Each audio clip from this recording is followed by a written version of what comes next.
The Peter Schiff Show.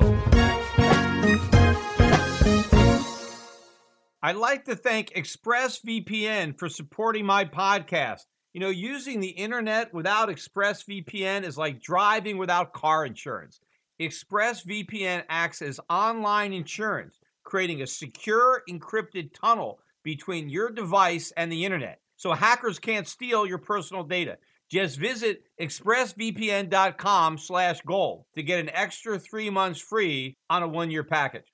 Yesterday, we got news of the biggest corporate takeover in Australian history when a company called Afterpay that just went public 6 years ago was bought by Square, which is Jack Dorsey's other company, the first one being Twitter, for 39 billion Australian dollars, which was about 29 billion US dollars. It's an all-stock deal, and in fact, the deal was actually more valuable because shares of Square actually rose 10% on the news of the takeover. See, normally, when you have a normal market, when one company buys another company at a premium and issues a bunch of stock, normally the stock of the acquiring company goes down, but not in today's crazy bubble world. In this bizarro world, the acquiring company goes up, which is exactly what happened, even though it has dramatically overpaid for a company which I don't even think has any value whatsoever. If you're not familiar with Afterpay, what their business model is acting as a middleman between merchants and, let's say, credit card companies, so that instead of somebody going to a retailer online and buying something with a Visa or a MasterCard, they instead use Afterpay to pay, and then they pay Afterpay with their Visa or their MasterCard. Now, they could also pay Afterpay, I suppose, through a direct deposit from their bank account, but I signed up for Afterpay, and the first thing they ask you to do is put in a credit card, which is what I did. So I'm sure the vast majority of people who are signed up with Afterpay are paying Afterpay using their credit card. And, you know, when I heard a lot of the coverage of this takeover, listening on CNBC, they're talking about Afterpay as if it is a competitor to the credit card companies. It's an alternative way for people to pay, and they have lower fees. They don't have the late penalties aren't as high, or the interest isn't as high. But the reality is it's not a competitor at all, because everybody, or most of the people who are using Afterpay, are using their credit cards to pay Afterpay. All Afterpay is another middleman that's getting in the way between the transaction. But their gimmick is, if you use Afterpay at the point of sale, when you buy something, you only pay 25% of the cost. And the remaining 75% are charged to you in 2-week intervals. So every 2 weeks, you get hit for another third of the cost. So there's basically 4 payments. The first payment that you make, you pay 25% of whatever you bought. And then you have 3 more payments, and then you're whole. And the whole process takes 6 weeks. So in other words, you basically get 6 weeks to pay for something rather than paying for it on day one. Now, for a lot of millennials who are counting every penny, hey, an extra 6 weeks to come up with the money, I guess that has some value, because there is no downside to using Afterpay other than the fact that you can only use it at the merchants who have signed up for the service. Now, they have signed up 100,000 merchants, and they're right on their website. So I guess there are a lot of different merchants that you can shop at. And when you shop at these merchants, you need to select Afterpay as your payment method. Now, how does Afterpay get revenue? Because they're charging no interest. As long as you make your payments on time, you don't pay anything extra. So it's completely free. So how does Afterpay make money? The merchants are paying Afterpay between 4 and 6% of every sale. Now, had you used your Visa or your MasterCard, the merchants would have paid Visa or MasterCard about 2%. So the net additional cost to the merchant for using Afterpay is 2 to 4%. Now, why are they paying it? Well, I guess Afterpay has convinced a lot of these merchants that because people don't have to pay right away, because they can pay buy now and pay after, in this case, 6 weeks after, that people are more likely to shop at the stores that accept Afterpay, and maybe they'll be willing to spend a little extra. And so you have these merchants that are giving this deal a try. But where does Afterpay get all the money to pay the merchants if they're not getting it from the customers who actually bought the products? The answer is they're borrowing it, right? They're getting it from the central banks. They've got rock bottom interest rate costs. So their entire business model is to take advantage of extremely cheap interest rates to borrow money and to pay merchants so that the people who are buying the products can get a 6-week interest-free loan. Now, this entire business model would not exist and could not exist but for the Federal Reserve. Without these rock bottom interest rates, and it's not, again, not just the Federal Reserve, but the Australian Reserve Bank, right? Because it's an Australian company, but all the central banks, the ECB, the Bank of Japan, right? All of these banks artificially suppressing interest rates are temporarily creating an environment where this company could exist. But the crazy thing about it is, even though the company exists, it still can't make any money. Even with these rock bottom interest rates, the company lost in the last 12 months, the company lost $63 million. And what's even more troubling to me, the company's only been around for about 6 years. During the 6 years that it's been around, or it's been public for 6 years, I'm not sure how many years it existed before it listed on the Australian Stock Exchange, but it's been a public company for 6 years. And during those 6 years, it's lost a total of about $85 million, 63 million of which is in the last 12 months. So 74% of the losses of the past 6 years happened in the last year. Yet this is the year where they had all the booming growth that was associated with COVID and everybody staying at home and shopping online and using Afterpay. Yet even in that environment, with all these people signing up and using their service and rock bottom interest rates, the company still lost money, and it's losing more money now than it was losing in the past. I mean, what you would like to see with a trend is the losses getting smaller over time. The losses are now bigger than ever in the most recent year. Now, they do have revenue, but the acquisition price that Square paid represents 42 times their trailing revenue. Now, of course, Square didn't actually pay any money. Square bought the company for all stock, and their stock, of course, is also inflated by the same bubble that has allowed Afterpay to even exist. Square trades at 236 times trailing earnings. Now, on a forward basis, the P is not quite as crazy, although it's still up in the stratosphere at 177 times estimated earnings. Of course, that's going to have to go up because they just issued or are about to issue a whole bunch of stock to buy a company that is losing money. So now they're going to have more outstanding shares and they're going to have less earnings because now they're going to have to subtract the losses from Afterpay. So that forward PE is going to go up. Now, I suppose part of the value for this company is the fact that they've signed up 16 million users who are now using the platform. Well, sure.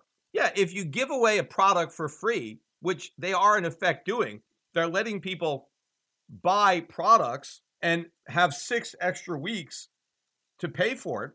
You can get a lot of users. In fact, when I signed up, the first thing that happened after I signed up, and the sign-up process was very quick. I mean, really no KYC or anything like that. And all they wanted to have was my date of birth and my credit card and my name. That was pretty much it. And then I got the account. The first thing it asked me was, hey, here's a link to send to your friends. And for every person who signs up, they're going to pay me $10. And they're going to pay every one of my friends who signs up $10. So, I mean, that's a lot of money just for sending around a link. So I can see a bunch of millennials, hey, I can get a free $10 and my friend will get a free $10. Let's just sign up and then we can go buy something. There's no credit check. Nobody gets turned down.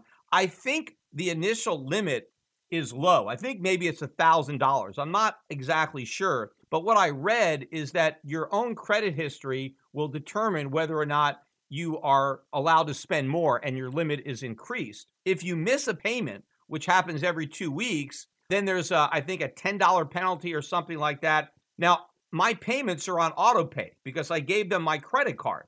So I'm still using my credit card to buy the product, except instead of having one charge on my credit card, I'm now going to have 4 charges spanned out over 6 weeks. So in other words, if you think about how that works with your credit card cycle, because when you buy something on a credit card and you pay your balance in full every month, which is what I do, you get an interest-free loan already. Because of the cycle, you buy something today, you may not pay for it for another 4 to 6 weeks. Well, based on what would happen if I chose to pay with Afterpay, that period would get extended because these charges aren't going to show up on my credit card for maybe another month or so or 6 weeks.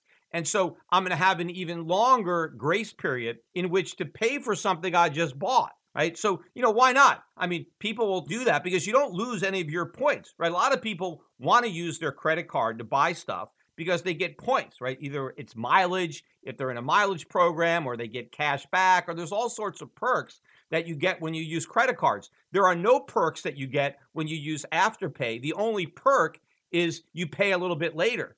But since you're still ultimately using your Visa or your MasterCard, you're not giving up any of those benefits. So Afterpay is in no way a threat to Visa and MasterCard. I mean, Visa and MasterCard are probably very happy to deal with one big payer that's aggregating all of these small payments. And I suppose it's a better credit risk because they know they're going to get paid from Afterpay. A lot of these small accounts, it's pretty dubious. In fact, I think ultimately there is going to be big losses for Afterpay because I think a lot of people are going to not pay the money that they borrow. And the reason is the maximum late penalty that you can have on Afterpay is 25%, no matter how late you are in your payment. So let's say you max out your $1,000 and then you decide not to pay. Over time, you're going to rack up $250 of late penalties. But once you get to $250, there's no more penalties, no matter when you pay. So why pay? I mean, there's absolutely no incentive to pay. Just leave the balance there. Now, in theory, I suppose Afterpay could maybe take the account to collections, but I really don't think they're going to do that. I don't think they want the bad publicity. I don't think they want the regulatory scrutiny of now going after people who haven't paid. I have a feeling that if you don't pay, they're just not going to get the money. And, the only negative thing for you is you can't use the service anymore, but the service doesn't really deliver that much value to the point that you might be willing to pay $1,000 for the privilege of paying for stuff 6 weeks later. You might just prefer to never pay the $1,000 that you spent and just go back to using your Visa or your MasterCard because you can go there and you can take your payment card off whenever you want. You're not required to make these payments. And the other ticking time bomb for this business model is what happens when interest rates eventually go up, because all of the money that they earn, other than the late penalties, right? They do make money. If you do pay late, they make a little money, but I don't even think that's going to offset what they lose from the people who don't pay at all, right? But right now, they are able to make a little bit of money, although they're still not making a profit. But I guess there is a spread between the cost of borrowing the money and the 2 to 4% net fee, because remember, they collect 4 to 6% from the merchants, but then they have to pay back maybe 2% or so to the credit card companies because now they're the merchant, right? Because now their customers are paying using Visa or MasterCard, so now they've got to pay for that. So let's say they're earning 2 to 4% on every dollar that's spent, but they have to borrow that dollar and pay it to the merchants.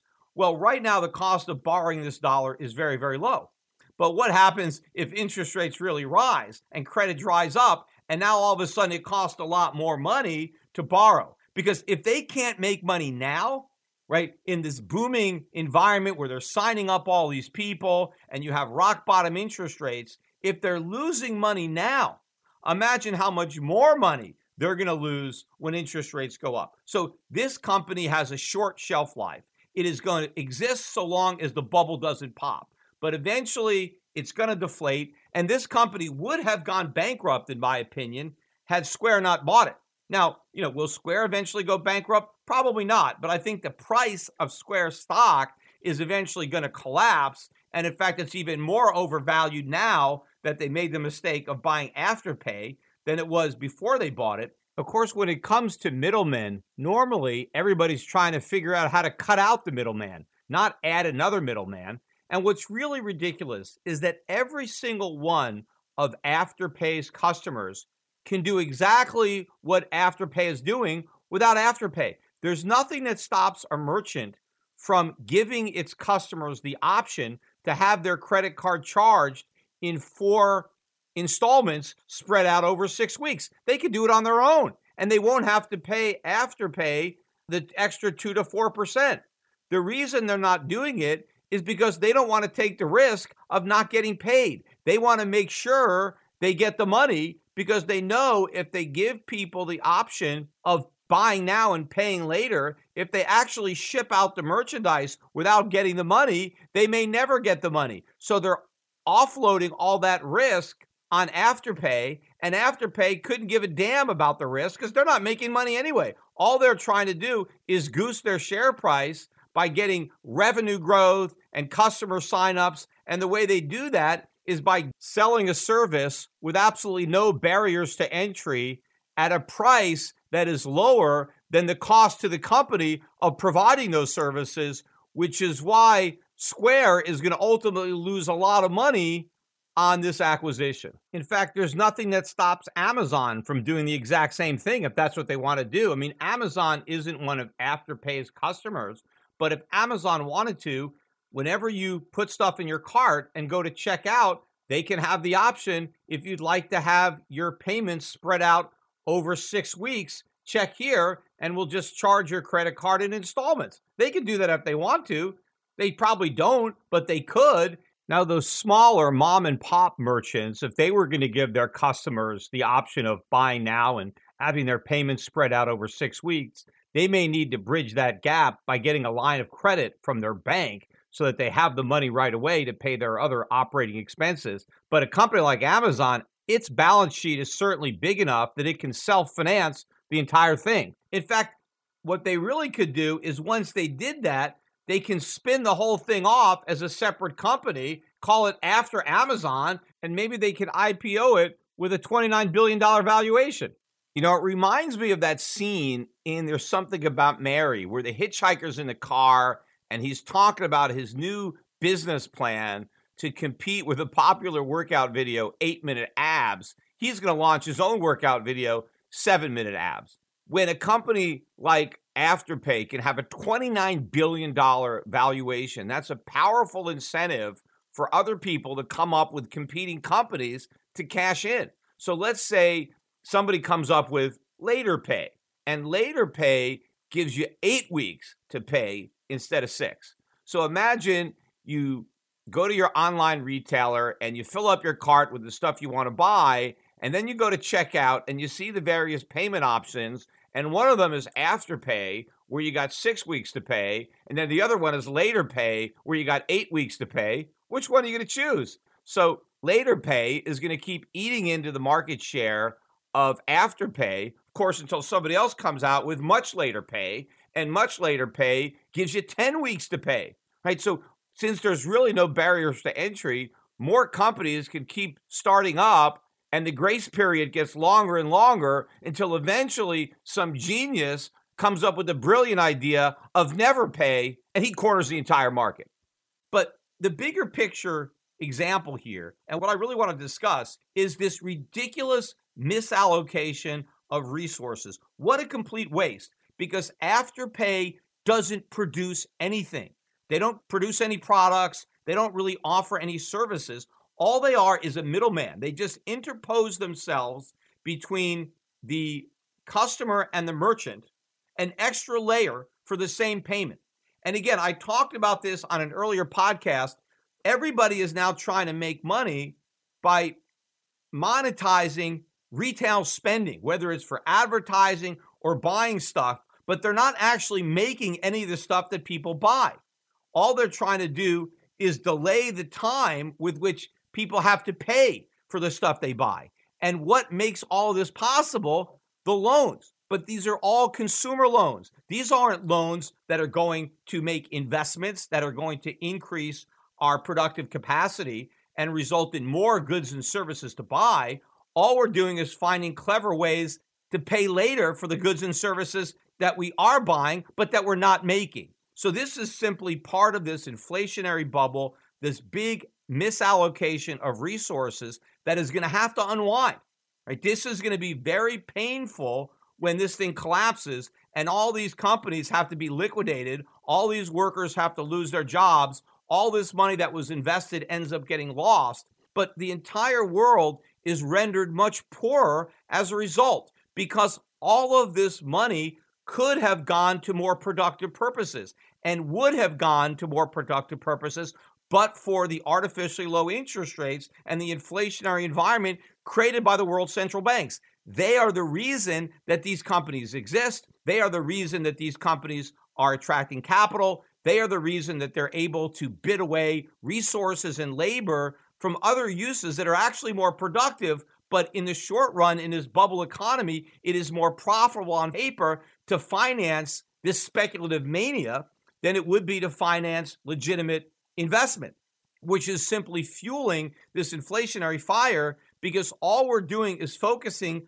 on demand. How do we create more demand? How do we get more people to want to buy more stuff? And one way is you don't have to pay for the stuff, or you pay for the stuff even later. So we're creating demand while we're diminishing supply because all the resources that are going into trying to accelerate demand are being sucked out of producing supply. So we're making less stuff to buy, but we're creating more money and more demand to buy it. So this is inflationary holocaust. This is what's coming. Anybody that can look at this environment and somehow conclude that this is transitory. You know, I was watching on CNBC and Stephanie Link, who is a strategist from one of the firms, was on there and she's starting to act a little concerned that the inflation isn't going to be transitory. She's thinking, well, maybe the transitory period is going to last for 3 years.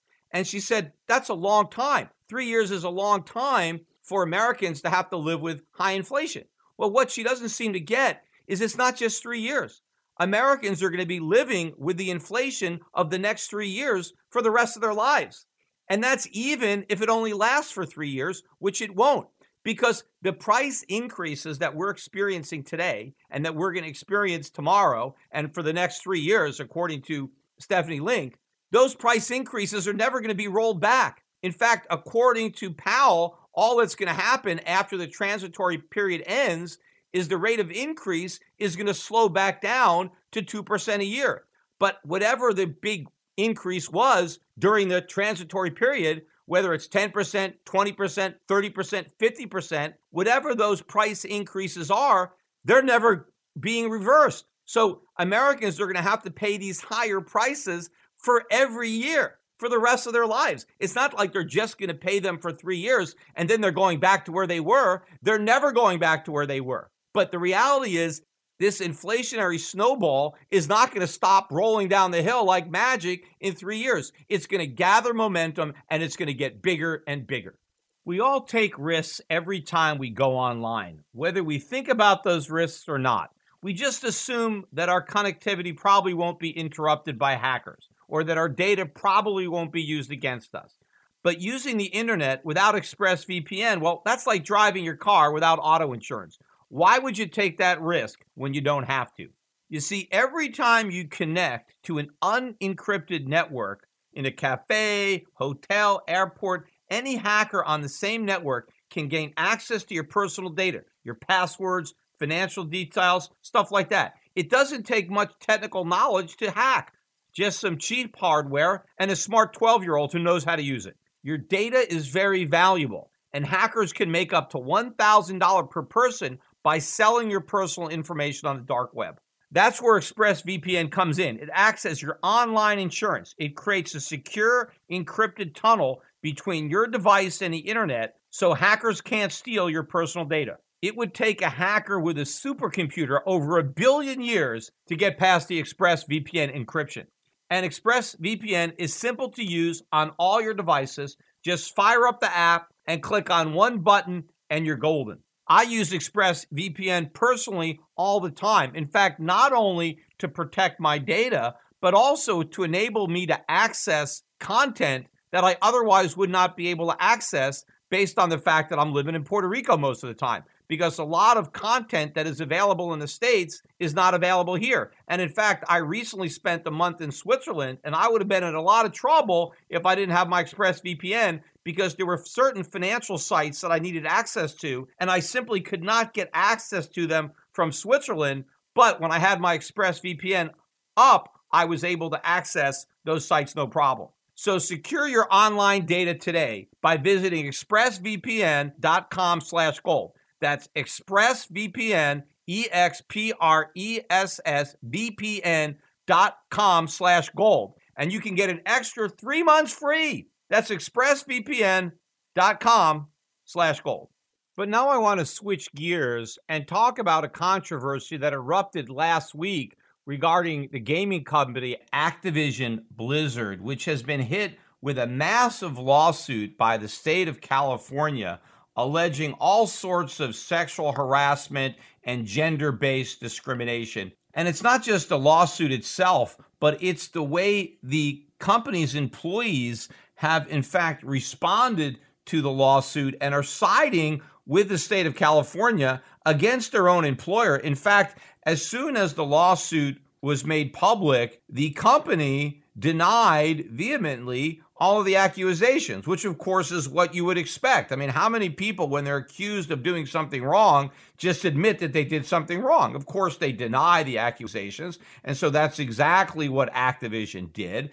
But then the employees were outraged by the fact that their company would deny these allegations. After all, you have to believe all allegations when it comes to sexual discrimination or sexual harassment. So the company should not have denied it. They should have been more sensitive to all of the female workers who supposedly have been discriminated against and harassed. And so they really shouldn't have denied the accusations. Maybe they should have just pled guilty and just dispensed with the entire lawsuit. In fact, thousands of the employees staged a walkout to protest the company's response. And I actually read that the company decided to give its workers a paid day off in order to protest the company. I mean, the company was under so much pressure, they did officially apologize for their denial and their lack of sensitivity regarding the denial. And in fact, the Activision employees are actually encouraging a boycott of their own products. They are trying to get customers, the people who buy the games that Activision Blizzard produces, they want people to boycott the games in protest to their own employers. I mean, this is the company that they work for. The only reason they get paid a salary is because people are buying these video games. If people stop buying the video games, the company doesn't have any revenue and they can't pay their workers their salaries. So they don't even care about it. They're putting politics above the welfare of their own employers for whom they're dependent on for their own livelihood. But I really want to go into the ridiculousness of the allegations surrounding this lawsuit. And of course, to me, this lawsuit is a neon flashing sign, basically, to anybody who is thinking about setting up a business in California. It's like, stop, don't do it. And I don't know why anybody at this point would be dumb enough to want to start a business in California. But if you were that dumb, this is your wake-up call to stop you from doing it. I'm sure there are a lot of businesses that are in California right now that wish they could get out. Of course, there's a lot of problems if you're already in business in California and a lot of your employees already work there. It's not that easy to just pull up stakes and move. But believe me, I'm sure a lot of companies are thinking about it, and they're thinking about it even stronger now that they've seen this ridiculous lawsuit brought by the state of California. I read the entirety of the complaint. It's up there online, so you can read the complaint if you want. But one of the things that has been alleged is that the company is discriminating against women because it's not hiring enough women. And they point out that only 20-something% of the employees are women. And I actually dug a little deeper, and the actual number is 25%. So the lawsuit actually understates it a little bit by saying 20%, not 25%. But if you just look at that, you might think, well, there must be some discrimination because, after all, 50% of the population are women, and therefore, if only 25% of Activision Blizzard's employees are women, well, clearly they must be discriminating. Except you have to look at the industry in which the company operates. It's a technology company, right? A lot of the people who are working for this company are programming. They're working on creating video games. So if you look at the technology industry as a whole, that's about par for the course. You look at all the big tech companies, and it's about 25% women. I mean, Activision Blizzard is pretty much representative of the entire tech industry. So clearly, they're not discriminating unless everybody in tech is discriminating. Except if you look at the percentage of people who graduate from college with a computer science degree, right, it's only about 20% are women. So clearly, if you don't have a lot of women who are studying computer science, well, when companies are hiring programmers or people to work in the tech industry, they're not going to be drawing from the same size pool when it comes to females as males. They're just not going to have as many qualified women to hire as they will for men. So the fact that women represent 20% of the computer science degrees and they're 25% of the people who are hired by these tech companies, there's nothing wrong with that. It doesn't indicate that there's any active attempt on the part of these companies not to hire women. And of course, why would they? Companies want to hire the most competent people for the job. Doesn't matter what their sex is. What matters is how well they can do the job. And I'm sure if Activision could find more competent women to hire, women that were more competent than the men that they had to choose from, well, they would clearly hire the women instead. So simply the fact that the numbers don't match the actual percentage of women in the population proves nothing. In fact, take a look at the publishing industry, because that industry is dominated by women. In fact, about 75% of the people who work in publishing are women. So it really is the mirror image of technology. So why is that? Why do you have all these women that are in publishing? Well, I think while a lot of the men are majoring in sciences like computer science, you have more women who are studying liberal arts or humanities. And so there's more women who are interested in, are qualified for, and who are applying for jobs in publishing. And that's why so many publishing companies are hiring women. It's not because they're discriminating against men. It's simply because there are more women who are qualified for the jobs, and there are more women who want the jobs and who are applying for the jobs. So obviously, there are more women who get the jobs. Now, we don't see anybody in government. We don't see California trying to file some lawsuits against some publishing companies claiming that they're discriminating against men, that they're not hiring enough men, that they got too many women. Well, if they're going to make the same BS argument against the tech companies and say, hey, simply because you don't have enough female employees, well, therefore you must be discriminating against women, well, then the same has to hold true for the publishing companies. If they don't have enough male employees, well, then it stands to reason that it's because they're discriminating against men. In fact, if you look at the rest of the demographic of Activision, they have about 49% of their employees are minorities. That seems like a lot to me. I mean, 49% minorities. So they're not discriminating against minorities. They're just discriminating against women. But, you know, the only thing that really stands out to me where you could make the argument that there is some discrimination going on is when it comes to politics. 86% of the Activision Blizzard employees are registered Democrats. 86%. Now, I know California is a Democratic state, but only about 45% of the people in California are registered Democrats, yet more than twice that number are employees of Activision. Now, sure, they're headquartered in Santa Monica, right? The People's Republic of Santa Monica. So Santa Monica is even more Democratic than the state as a whole. But I looked at the last presidential election and 30% of Santa Monica voted Republican. Well, obviously 30% of Activision didn't vote Republican. There may not be anybody in Activision because you've got 86% registered Democrats.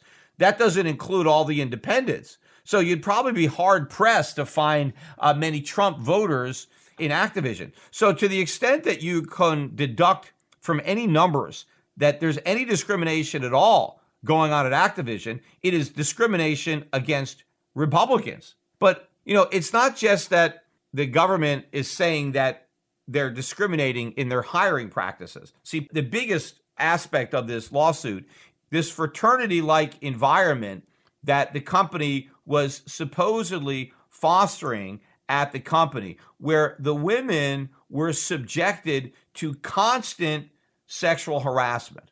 Now, to the extent that these allegations are true, and I doubt that they are, but to the extent that they are true, if 86% of the employees of Activision Blizzard are Democrat, well, then the harassment is also being done by the Democrats.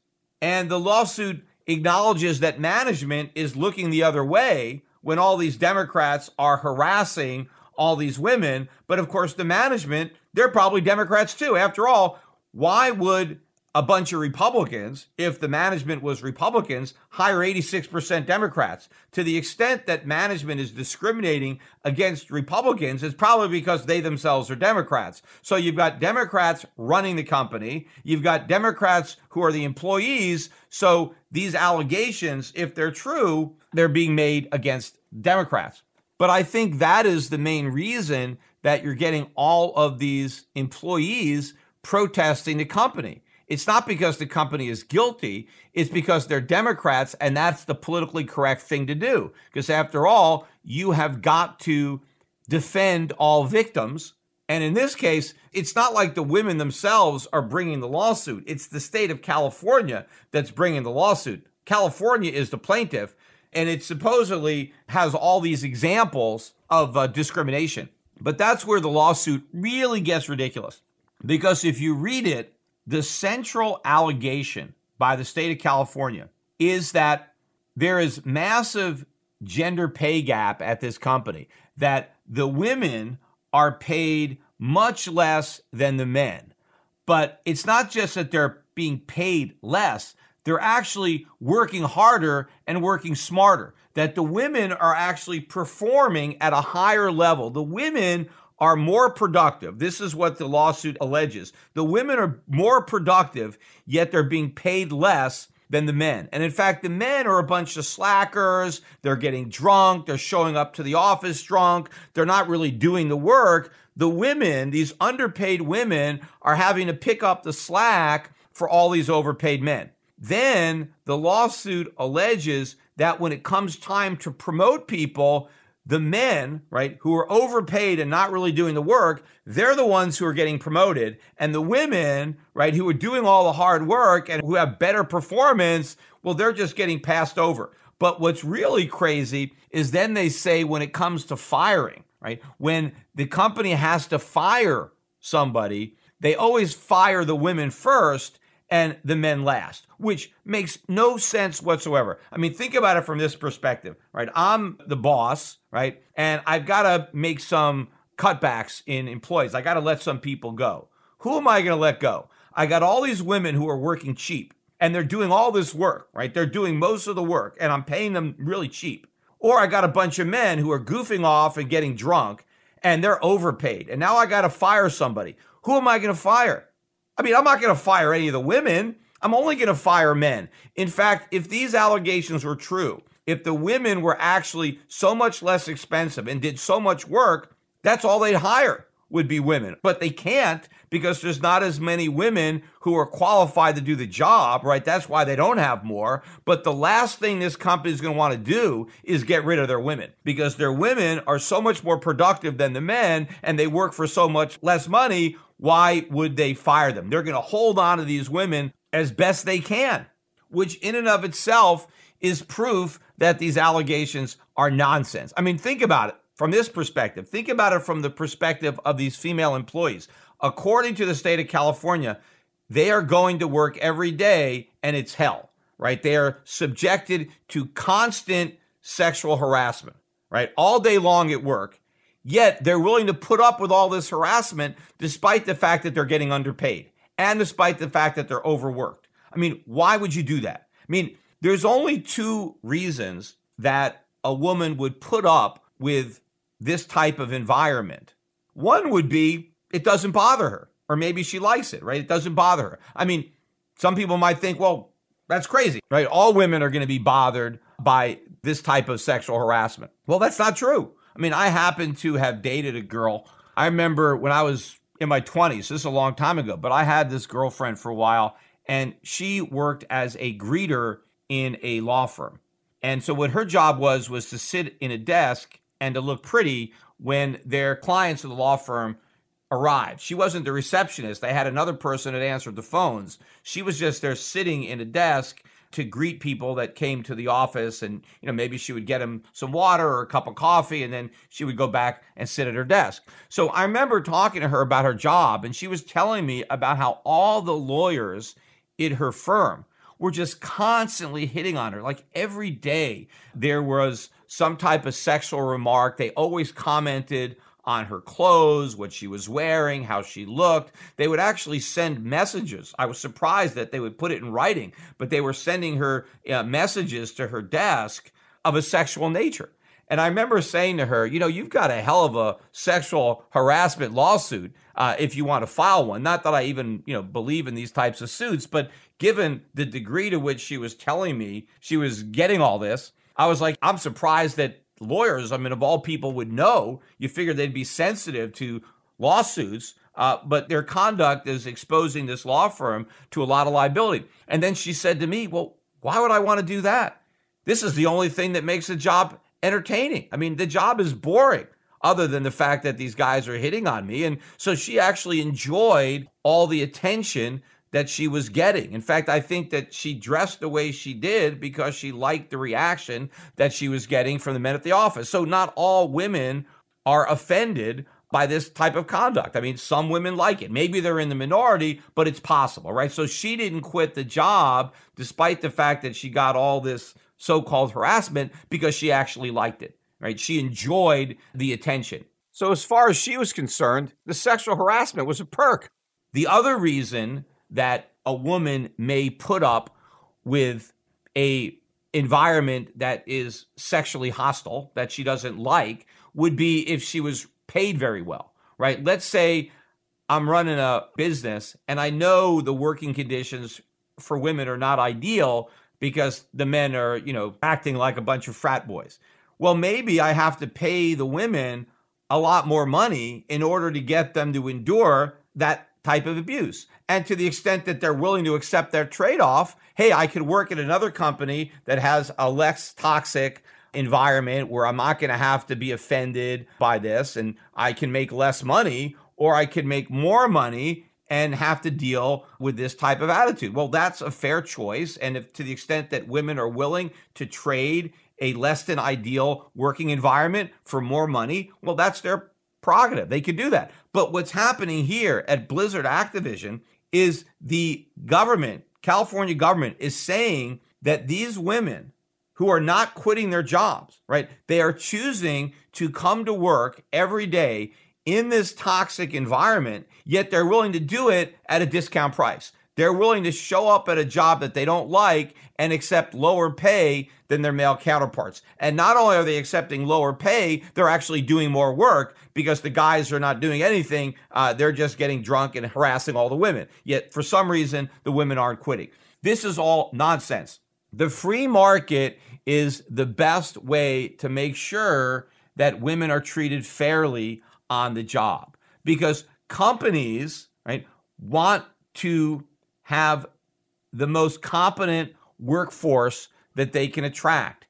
And to the extent that you need to hire women, you're not going to be able to attract them. You're not going to be able to retain them if you are not providing them with a work environment in which they can flourish. If you're going to be subjecting your women to a hostile type environment, such as the one that is alleged by this lawsuit, you're not going to keep your women. They're either going to quit or they're going to force you to pay them so much extra so that they don't quit that you're not going to be competitive in the market, that your competitors who treat women better, they're going to be able to hire the women who won't work for you. And now you're going to have a problem competing because they're going to have a more talented, more productive workforce. So no businessman is going to put up with the type of environment that is alleged to exist by the state of California. Now, is it possible when you're talking about 9,500 employees? So this is not a small company,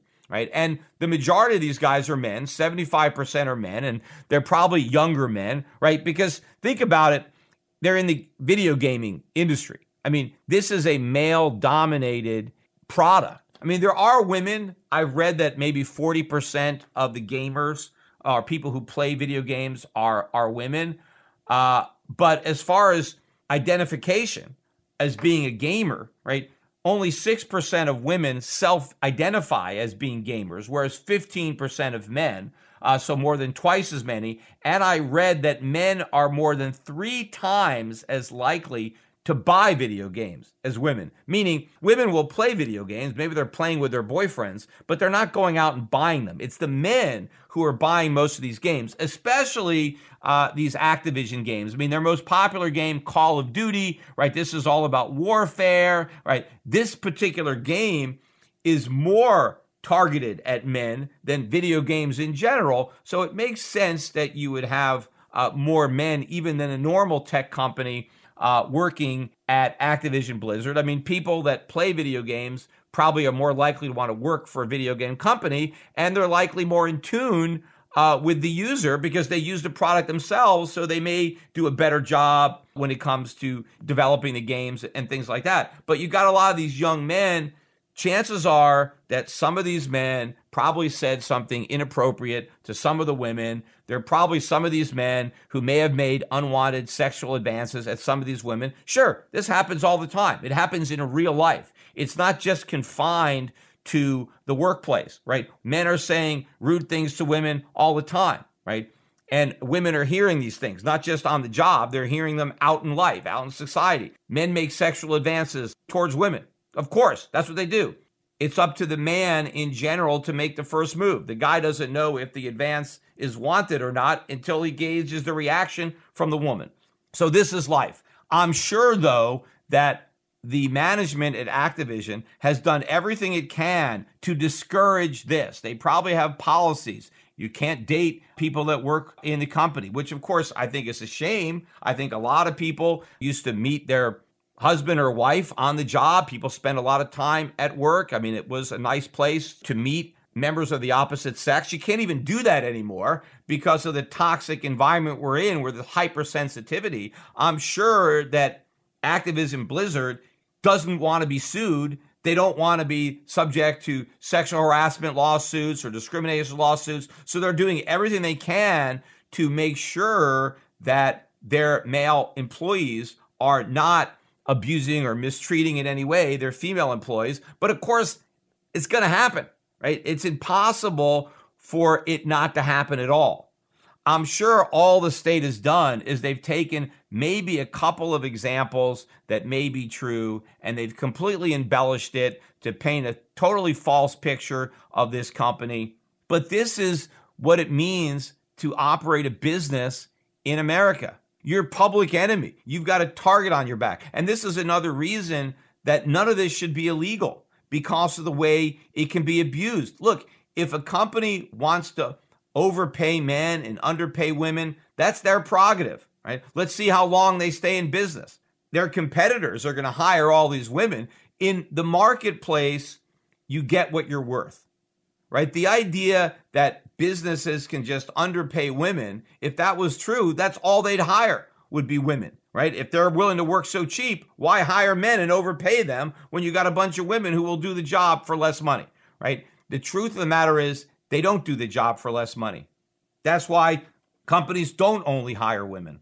They're not going to promote people who are incompetent over the people who are competent. They're going to promote their best people. They want to give their best people more responsibility. And if you don't promote your best people are going to quit because somebody else is going to offer them a better job. The complaint starts off by mentioning how successful the company is, how it's dominant in its industry. How can this company have grown to be so successful if the management is so incompetent? If this is really how they run their business, they promote their less qualified men, they allow the men to drink on the job and sexually harass their women, and they're underpaying all their women. How can they be making such bad managerial decisions when it comes to employment and who they fire, right? They're firing the women that are doing all the work for less money. They're the ones that they're firing, and they're holding on to the drunken, incompetent men who are slacking off on the job. How is it that they're so incompetent when it comes to managing their personnel, yet they're so successful as a business? Clearly, there's an inconsistency there. The fact that they've succeeded means that they are not making these type of reckless decisions, but they are making their decisions based on merit, that they are paying people what the market will bear. They are promoting the people who are most qualified for the promotions. And when it comes to firing people, they're firing the people based on the best economic outcome for the firm, not simply based on the gender of the people they're firing. And come to think of it, there's another reason why it's ridiculous that the women would be the first to be fired. Think about it. If you really are having this widespread sexual harassment, right? Every day, all the men are sexually harassing all these women. Well, first of all, there's only 25% of the company are women. So there's not that many women to harass as a percentage of the total employee population. And assuming the men are deriving some type of enjoyment out of all this sexual harassment, which is supposedly why they're doing it, why would they want to fire the women that they're sexually harassing? Because once they fire them, they can't harass them anymore. You would think that you've got all these women who are putting up with all this sexual harassment. They're not quitting, and they're doing the work for less pay. Again, they're the last people that you're going to want to fire. If anything, you're going to try to hire more of these women that you can underpay and sexually harass. As a matter of fact, today just so happens to be Black Women's Equal Pay Day. And what that means is that today is the date that Black women had to work from January 1st until today to make up their pay gap with white men and what they earned last year. Because according to the proponents of this gender pay gap, the gap between Black women and white men is much bigger than the gap between women in general and men in general, where the number is 82 cents on the dollar. So Black women, they work extra cheap. That's why their equal pay day falls so much later in the year than it does for white women. And so there's a lot of news stories about this and how we have to do something to close this gender pay gap because it's not fair. I mean, Black women, I guess, are doubly discriminated against. They're discriminated against by bigots who don't like Black people, and they're discriminated against by sexists who don't like women. And so they get a double whammy of discrimination, and therefore they're only paid 63 cents to do a dollar's worth of work. But of course, this is all complete BS because there is no real gender pay gap, because no employer can force anybody to take a job for 63 cents on the dollar. You just can't do it because the Black women have a choice over where they want to work. And if their skills are more valuable than 63 cents on some dollar, then they're going to get paid. I mean, first of all, there are a lot of businesses in the country that are owned by women, where women are doing the hiring. There are a lot of businesses that are owned by African Americans, where African Americans are doing the hiring. So why can't these Black women work for companies that are owned by women, unless the women are also discriminating against other women? And the same can be true for Black-owned businesses. Are black business owners paying black workers less money because they're black? Are they racist too? Are women sexist too? Of course not, because nobody is. The truth of the matter is, in a free market, employers are bidding for employees, and workers accept the best offer they can get. So if somebody is offering to pay more, then that's where they're going to go. In reality, if this really was true, if black women were actually doing the same work as white men, and you can hire them to do the exact same job, yet they would do it for just 63 cents on the dollar, that's all you would hire is black women. I mean, why would anybody hire a white man and pay him $1 if you could just hire some black woman and she'll do the exact same job for 63 cents? Think about it with numbers. Let's say the white man requires $100,000 a year to do a job. Now here's this black woman, and in theory, I can pay this black woman $63,000. She'll take the job, and she will do it just as well as the white guy. Well, why would I possibly hire the white guy? Because I can save $37,000 a year if I hire the black woman. Why wouldn't I do that? I mean, you can say, well, maybe I am a sexist. I don't like women. Maybe I'm a racist. I don't like blacks. Maybe, but don't I like $37,000? How much of a racist am I? Am I willing to pay $37,000 a year to be a sexist and a racist? And of course, that's only if I'm hiring one person. What if I have to hire 10 guys at $100,000 a year? Or I can hire 10 black women at $63,000 a year. Now I'm saving $370,000 a year. Is there anybody in America such a big racist and sexist that they would pay $370,000 a year not to have to work with black women? I doubt it. Maybe when there's only one, maybe there's somebody who is willing to pay the extra $37,000 to be a sexist bigot. But think about this. Let's say there is somebody who is running a company and just refuses to hire all these cheap black women because he hates women and he hates blacks, right? And he's paying $100,000 just to hire a white guy who's not doing the job any better. Well, you don't do that in a vacuum. You have competition. And so your competitors who are not racists, who are not sexists, they're taking advantage of all these black women that are willing to work cheap, and they're hiring them. And now they've got a lower labor cost structure than you. And so now they can outcompete you. They can offer lower prices than you. And you're not going to stay in business if you are a bigot and refusing to hire competent, qualified women or blacks. And of course, assuming the women were at one point being paid 63 cents on the dollar, somebody's going to bid 64 cents. Someone's going to bid 70 cents. Someone's going to bid 75 cents. The pay is going to keep on being bid up until it's equal. The only reason that there may be a preference, and I've talked about this on other podcasts, and I don't want to get into it again here, but the only reason that some small businesses might prefer to hire white men is because they're less likely to sue you if you fire them. They're also less likely to file a gender-based or a sexual discrimination-based lawsuit. So if you're hiring white men, they are safer to hire in that you have less legal liability as a result of the hire. And there is some value there. But that has nothing to do with racism. That has something to do with all the laws that are meant to punish people for being racist when we don't need those laws, because the free market punishes people for being racist. The government rewards people for discriminating, because in the free market, if you discriminate and you don't hire competent black women, you're not going to survive because your competitors will.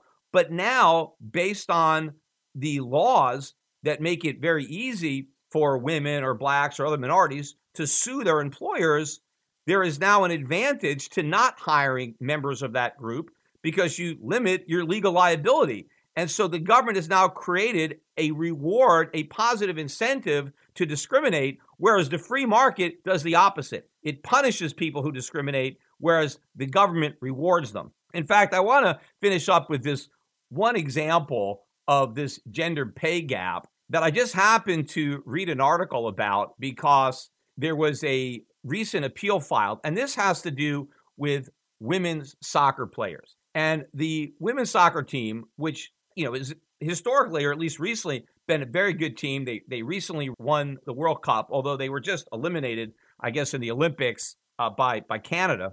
But they recently won the World Cup. And the women do a lot better on the national stage than the men because, of course, soccer is not nearly as big in America as it is in Latin America or Europe. And so our best athletes don't play soccer. They play football, right, which is what they call soccer every place else but America. They play basketball. They play baseball. So we don't get our best athletes in soccer. Whereas in Europe, all the best athletes are on the soccer field. That's what they do. And so we just can't compete in that arena. But when I first heard about the women and they were suing because they claimed that the men were being paid more than they were, and therefore it was discrimination, I just assumed that the men were paid more because I figured, it's sports. I thought that probably more spectators in America are interested in men's soccer than are interested in women's soccer, and that therefore I assumed that the men's soccer league had more revenue with which to pay higher salaries to the male players. So I didn't think it was sexist that the women were getting paid less. I just thought it had to do with the economics of the sport. There just wasn't as much money in women's soccer, so there wasn't as much money to pay the players, right? They didn't get as much advertisement money. They didn't get as much endorsement money, whatever. Those were my assumptions. Well, it turns out I was actually wrong because I found out when the women's players just recently filed an appeal because they sued originally and they lost in court. The court said, no, there is no discrimination. And so, they threw out the case. They're now appealing that decision. And the men's players are now supporting the women, right? They are saying that, yes, we support the women. They should be paid the same as the men. Except the reason that the lower court threw out the case was because, as it just so happens, the women were paid more than the men, which to me didn't even make sense, but those are the facts. And so you might think, well, how can that be? How could the women's players be paid more than the men? Well, it just so happens that they are.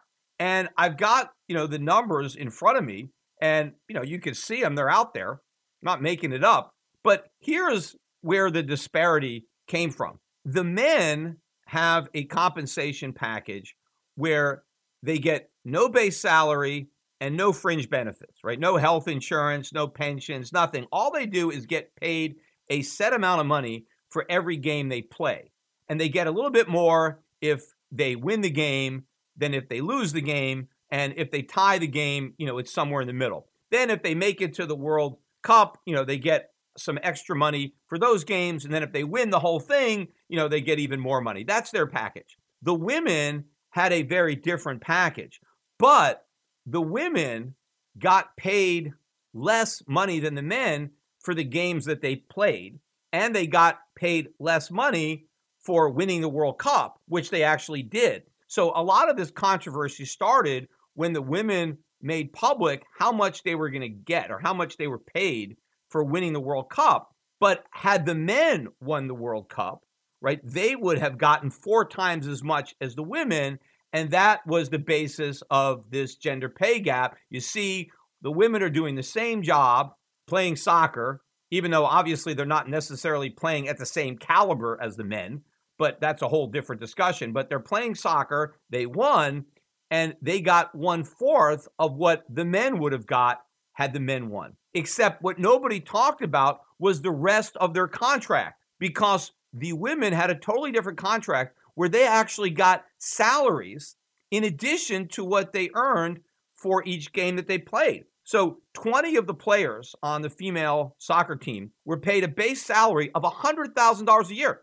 None of the men got any base salary. Then there were 11 players who got a little bit less. Maybe these players weren't as good, and they got between $62,000 and $67,000, but still much better than the men who got nothing. Then all of the women shared a $230,000 signing bonus. They got a revenue share. They got $1.50 for every ticket that was sold. They got $5,000 bonus for something. They had other benefits. They had injury protection. They had health care. They had dental care. They had vision. They had a pregnancy package. Obviously, the men didn't need that, but they didn't have any of the health care. They had some child care assistance. They had some other partnership deals.